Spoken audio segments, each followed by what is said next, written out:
Hail to the King Deathbat is a game inspired by a band that you only listen to in high school, but once you're out of high school, you're all like, well, I'm not angry, whiny, and depressed anymore, so no more of this music. Like, I'm sorry, but ever since I played Guitar Hero's Wars of Rock, where every time I played online, everybody would pick Backcountry. Like, they think it's the only song on there. I may be exaggerating, but every single time I played online, just to play, I don't know, like Rice or something, people would just pick Backcountry. Like, seriously, if I had to hear one more of that fucking one more fucking time on that game, I would shoot my brains out. The game looks kinda promising though, I say. It looks like it came from a Flash game, so I guess I'm ready for something, alright. The game also starts out with a really long cutscene with no voice acting. What, you expect me to read all of this? Seriously? And, you know, I'm so afraid to press any button to skip this cutscene because pressing escape actually quits the game. Like, no matter what you're doing, it just quits the game. That's, good game design right there, folks. What's the story to this game, you ask? It's a fucking game for a metal band. I'm pretty sure the story is gonna be the strongest point in this thing, I can tell you that. Wow. These graphics right here, folks. I mean, for a game that's, like, you know, released in 2014, it sure looks like it was released before the PlayStation 1 was even a thing. This tutorial is also really helpful. I mean, tap the melee button to swing your sword.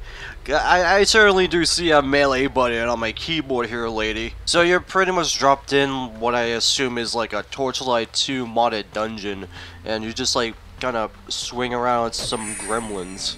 That's a great way how to start your game. You have magic to work with, but you know how in Diablo where you can aim things with a mouse? This game, it aims from which the character is facing, and that's a huge problem right there. For a game that feels like it's supposed to be like Diablo, it sure doesn't feel like it. For a game that's trying to be like Zelda, I don't know which one. I assume the very first one, the one everybody remembers, but don't play that much. And Gauntlet Legends, I actually did rent Gauntlet Legends, but only for once, and I didn't have like a strong opinion about it. Honestly, it was because of that Egyptian dude on the cover. I was like, yeah, Egypt, pretty cool stuff there. This game just kind of feels like a generic game, if I have to say it. Even the music sounds like it comes from a game that wouldn't be a game.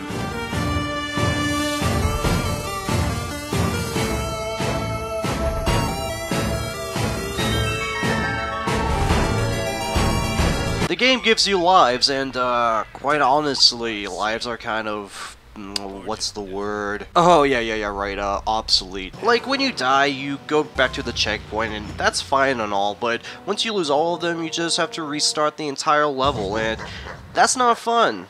That's really tedious and annoying, and it doesn't really penalize you for anything. I mean, unless you count doing everything all over again a penalty, but you don't even lose any coins or that little bonus up there. Yeah, it's all being kept there like it's no problem. Oh yeah, I like this guy right here. He tells you that an upcoming boss is basically a big old dude that it's gonna be really hard to take on. So, you know, I'm just like walking over there thinking, oh, finally, maybe something will be fun. This music gets me so pumped up, like, oh yeah, and then that boss is just barely a pushover.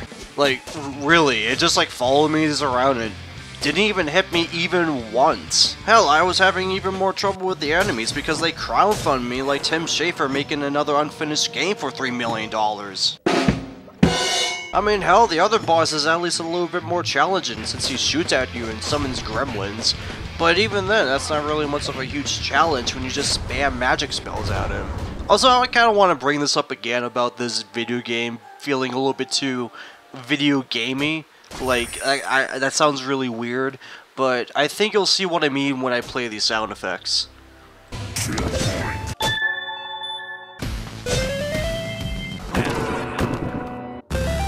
You know what I'm saying?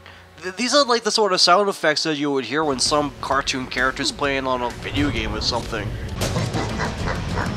Okay, now that sound effect almost sounds like it came from Rogue Legacy.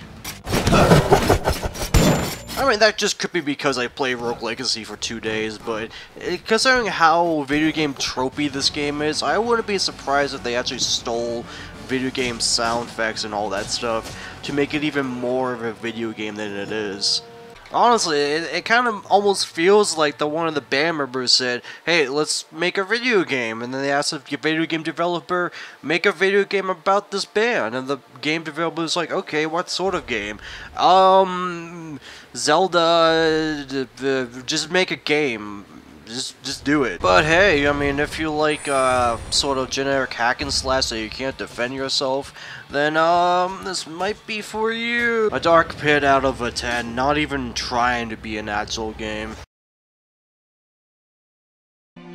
Death is my savior. Or just the death of me.